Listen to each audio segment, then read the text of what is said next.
नमस्कार, राज की बात में आपका स्वागत है। आज हम बात करेंगे सुप्रीम कोर्ट के दो फैसलों की। दो अलग अलग मामले, लेकिन आधार एक ही और फैसले अलग अलग, टिप्पणियां अलग अलग।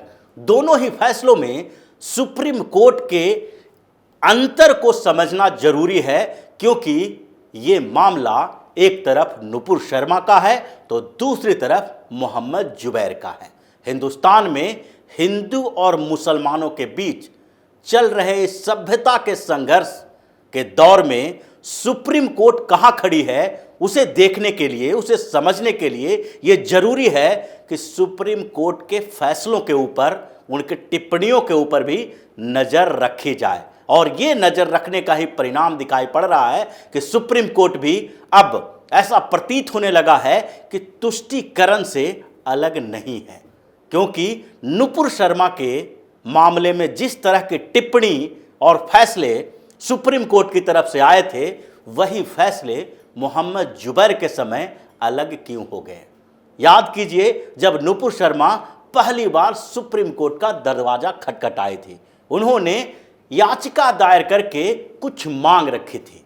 उनकी मांग थी कि उनके खिलाफ जो देश के अलग अलग हिस्सों में 9 से ज़्यादा एफआईआर दर्ज किए गए हैं, उसकी सुनवाई एक जगह होनी चाहिए। क्योंकि नुपुर शर्मा ने जब मोहम्मद पैगंबर के खिलाफ टिप्पणी की थी, उसके बाद अलग अलग हिस्सों में उनके खिलाफ एफआईआर दर्ज किया गया। कुछ एफआईआर पश्चिम बंगाल में दर्ज किए गए, तो कुछ दिल्ली में और कुछ महाराष्ट्र में। ऐसे मामले में नुपुर शर्मा की परेशानी बढ़ी हुई थी और दूसरे तरफ उनके खिलाफ जो लोग कॉन्स्पिरेसी कर रहे थे, जो अलग अलग इस्लामिक संगठन और जिहादियों ने उनको धमकी देना शुरू कर दिया था, इसके लिए भी जरूरी था कि उन्हें अलग अलग हिस्सों में, अलग अलग क्षेत्रों में बुलाकर पूछताछ नहीं की जानी चाहिए। और इसलिए नुपुर शर्मा ने सुप्रीम कोर्ट में याचिका दायर की कि हमारे सारे मामलों को एक जगह कर दिया जाए, उस पर सुनवाई एक जगह हो। लेकिन सुप्रीम कोर्ट ने उन्हें 2 शब्दों में रद्द कर दिया। उस फैसले को समझने की जरूरत है, क्योंकि उस पर बहस नहीं हुई। उसको साफ तौर पर मना कर दिया गया कि ऐसा नहीं हो सकता। लेकिन उसके बाद जब इसे रद्द कर दिया गया तो फिर टिप्पणी भी की गई, और वो टिप्पणी खतरनाक थी, क्योंकि सुप्रीम कोर्ट के जज को कानून के आधार पर टिप्पणी करने, कानून के आधार पर फैसले लेने का अधिकार दिया गया है, न कि समाज सुधार और व्यवस्थाओं के ऊपर टिप्पणी करने का अधिकार है।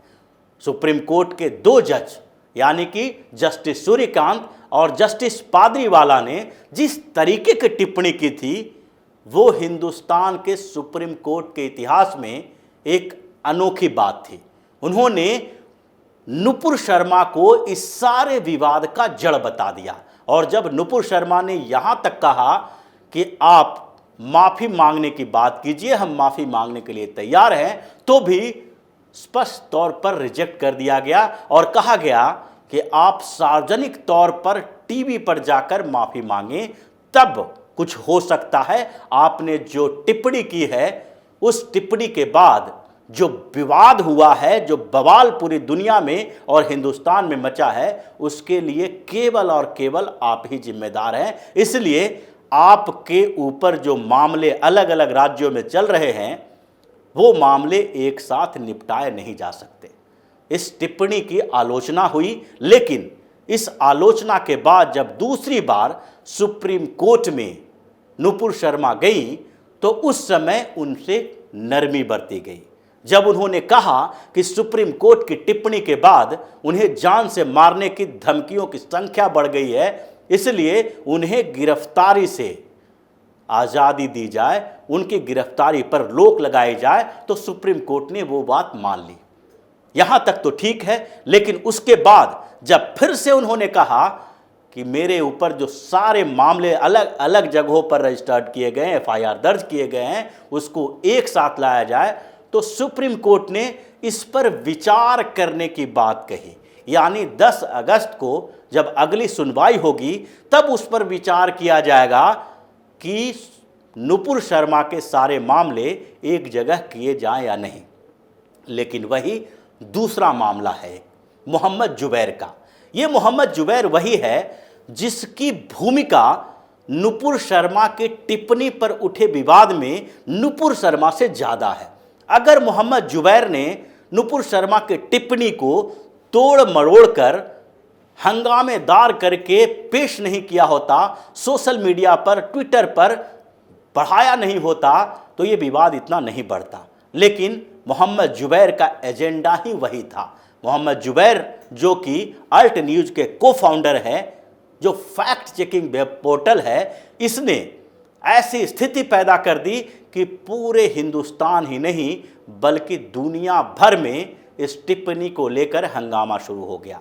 मोहम्मद जुबैर इसलिए उतना ही अब बड़ा अपराधी है क्योंकि नुपुर शर्मा ने जो टिप्पणी की थी वो टीवी विवाद के समय, टीवी डिबेट के समय की थी और उन्हें उसके लिए प्रवोक किया गया था। लेकिन मोहम्मद जुबैर ने जो किया वो पूरी तरह से प्लानिंग करके किया गया ताकि इसे हंगामेदार बनाया जाए और उसी मोहम्मद जुबैर के अलग अलग कारनामे सामने आए। उसके वेबसाइट, वेब पोर्टल को लेकर भी कई सबूत ऐसे मिले जिसमें उसके विदेशी फंडिंग की बात हो रही थी, उसके हेट स्पीच की बात आई सामने और सोशल मीडिया पर कई ऐसे पोस्ट उसके थे जो हिंदू धर्म के लोगों की भावनाओं के खिलाफ थे। और ऐसे में अलग अलग जगहों पर उसके खिलाफ भी एफआईआर दर्ज हुई। उत्तर प्रदेश में भी कई एफआईआर दर्ज मोहम्मद जुबैर के खिलाफ दर्ज की गई। लेकिन उसके बाद जब सुप्रीम कोर्ट में ये मामला गया तो पहले सुप्रीम कोर्ट ने अंतरिम जमानत दी थी। उसके बाद सुप्रीम कोर्ट ने जो उसे जमानत दी है, उस जमानत के समय में जो फैसले लिए गए हैं वो चौंकाने वाले हैं। सुप्रीम कोर्ट, वही सुप्रीम कोर्ट जो नुपुर शर्मा के मामले में पूरी तरह से उन्हें जिम्मेदार बताते हुए हार्ड टिप्पणियां करती है, वही सुप्रीम कोर्ट जुबैर के मामले में अलग रुख अपनाती है। जुबैर के मामले में न तो उसके आगे के ट्वीट पर रोक लगाती है और न ही सुप्रीम कोर्ट ने यह कहा कि अब जुबैर के अलग अलग मामले अलग अलग ही चलेंगे। जब मोहम्मद जुबैर को जमानत दी गई तो उस समय भी सुप्रीम कोर्ट ने आज़ादी की स्वतंत्रता की बात की, यानी ज़्यादा दिनों तक जेल में रखे जाने की एक पुख्ता वजह होनी चाहिए। हालांकि वो वजह अलग अलग मामले जो दर्ज किए गए हैं उसमें है, लेकिन फिर भी सुप्रीम कोर्ट को ऐसा लगा और उसने जमानत दी। ये कोई बड़ी बात नहीं है। सबसे बड़ी बात तो यही है कि जब नुपुर शर्मा के मामले में 9 एफआईआर जो अलग अलग राज्यों में अलग अलग जगहों पर दिए गए हैं उसको एक जगह सुनवाई के लिए नहीं कही जा सकती है, तो आखिरकार जुबैर के मामले में सारे एफआईआर को एक जगह सुनवाई के लिए क्यों कही गई? सुप्रीम कोर्ट ने ऐसा ही किया। उत्तर प्रदेश सरकार जो एसआईटी बना के उसके अलग अलग मामलों की जांच कर रही थी, उस पर भी सुप्रीम कोर्ट ने टिप्पणी की और साथ ही सुप्रीम कोर्ट ने कहा कि एसआईटी को भंग कर दिया जाए। उत्तर प्रदेश की सरकार अब इसकी जांच नहीं करेगी बल्कि ये सारे मामले दिल्ली में चली आएगी और दिल्ली में ही इसकी सुनवाई होगी। दिल्ली पुलिस की एसआईटी ही इसकी जांच करेगी। आखिरकार सुप्रीम कोर्ट को मोहम्मद जुबैर के मामले में ऐसा क्या लग गया कि उसने उत्तर प्रदेश में दर्ज किए गए सारे मामले को दिल्ली में सुनवाई के लिए कह दिया? क्योंकि सुप्रीम कोर्ट की जो बेंच मोहम्मद जुबैर की सुनवाई कर रही थी उसमें वही जस्टिस सूर्यकांत भी शामिल थे जो पहले नुपुर शर्मा के मामले में टिप्पणी कर चुके थे। उस मामले में उनकी कड़ी आलोचना हो चुकी थी। इस जुबैर के मामले में भी 3 जज की बेंच थी जिसमें जस्टिस चंद्रचूड़, जस्टिस बोपन्ना और साथ में जस्टिस सूर्यकांत भी थे। वही सूर्यकांत थे जो नुपुर शर्मा पर टिप्पणी कर चुके थे। लेकिन इस 3 बेंच के फैसले में जस्टिस सूर्यकांत की वो टिप्पणी दिखाई नहीं पड़ी जो नुपुर शर्मा पर की गई थी। जुबैर के मामले में भी ये कहा जाना चाहिए था कि अगर आपके ऊपर अलग अलग मामले चल रहे हैं और अलग अलग जगहों पर एफआईआर दर्ज हो चुका है, तो उसकी सुनवाई एक जगह क्यों होनी चाहिए? क्या अलग अलग सुनवाई से आपको ज़्यादा परेशानी होगी और नुपुर शर्मा को कम परेशानी हो रही थी? ये सारे मामले इस ओर इशारा करता है कि सियासत सिर्फ तुष्टीकरण का आधार नहीं रह गया है, बल्कि तुष्टीकरण धीरे धीरे उस सिस्टम का अंग बन गया है जो पिछले 70 सालों से चलता आ रहा है। द कश्मीर फाइल्स में एक डायलॉग था। उस डायलॉग में जेएनयू की प्रोफेसर बनी, उन्होंने कहा था कि सत्ता बदल गया है लेकिन सिस्टम अभी वही है जो उनके कब्जे में है। बात यहाँ पर सही दिखाई पड़ती है क्योंकि सिस्टम अभी भी वो पुराना है और 70 सालों से जो सिस्टम चलता आ रहा है, जिसमें जुडिशियरी में भी फैसले जो लिए जाते हैं उसमें कहीं न कहीं आंतरिक तरीके से दबाव होता है। जजों को सोचने और समझने के लिए भी ये सोचना जरूरी हो जाता है कि जो व्यक्ति सामने खड़ा है उसके ऊपर जो फैसला सुनाने जा रहे हैं उससे किस वर्ग को ऊपर प्रभाव पड़ेगा। कम से कम नुपुर शर्मा और जुबैर के मामले में तो यही दिखाई पड़ रहा है, क्योंकि सुप्रीम कोर्ट ने एक जैसे मामले में 2 फैसले दिए और दोनों फैसले में एक कॉमन जज शामिल थे, जस्टिस सूर्यकांत।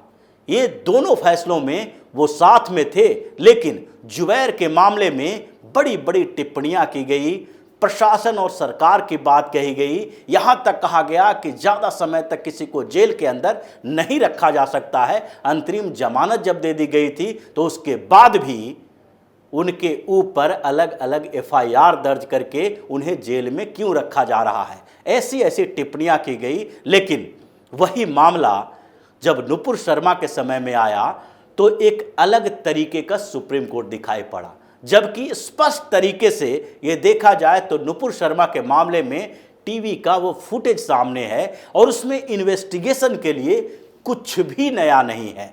उसमें अगर मुंबई पुलिस हो या फिर कोलकाता पुलिस हो या फिर दिल्ली पुलिस हो, सबका इन्वेस्टिगेशन एक ही मामले में टिका है कि नुपुर शर्मा उस टीवी डिबेट में पैगंबर मोहम्मद पर जो टिप्पणी की थी, वो टिप्पणी किस आधार पर और किस परिस्थिति में की गई थी। इन्वेस्टिगेशन का केंद्र यही रहेगा, चाहे वो कोलकाता में हो, मुंबई में हो या दिल्ली में हो। लेकिन सुप्रीम कोर्ट ने इस पूरे मामले को एक जगह निपटाने की बात नहीं की और कठोर टिप्पणी भी की, जबकि जुबैर का मामला थोड़ा अलग है। जुबैर एक तो नुपुर शर्मा को बदनाम करने वाले शख्स हैं, तो दूसरे तरफ उसके ऊपर भ्रष्टाचार, साथ ही गलत नेटवर्क से हवाला के माध्यम से पैसा उगाही करने का, पैसा लाने का, हेट स्पीच के लिए पैसा वसूल करने का, अपने सोशल मीडिया प्लेटफॉर्म का इस्तेमाल हिंदुस्तान के खिलाफ करने के लिए भी बाहर से पैसा लेने का आरोप है, जिसके लिए अलग अलग तरीके से अलग अलग जगह पर इन्वेस्टिगेशन किया जा सकता है। ये एक फ्रॉड आदमी है। लेकिन फिर भी सुप्रीम कोर्ट को मोहम्मद जुबैर के वो मामले एक जगह निपटाने के लायक दिखे, जबकि नुपुर शर्मा के मामले में ऐसा नहीं दिखाई पड़ा। ये सोचने का विषय है और अब हिंदुस्तान के हिंदुओं को ये सोचना चाहिए कि जब तुष्टीकरण सियासत के अलावा दूसरे क्षेत्रों में भी बढ़ रहा है तो उस तुष्टीकरण पर रोक लगाने की जरूरत है। सब जगह पर इस तरह के मामलों को गंभीरता से देखा जाना चाहिए, उसका विरोध किया जाना चाहिए, ताकि जिहादियों को खुश करने की प्रवृत्ति जो बढ़ रही है उस पर रोक लग सके। तो इसी तरह की खबरों के साथ फिर से हाजिर होंगे। तब तक के लिए बने रहिए हमारे साथ और देते रहिए हमें सहयोग, ताकि इसी तरह की खबर हम आपके लिए लाते रहें। धन्यवाद।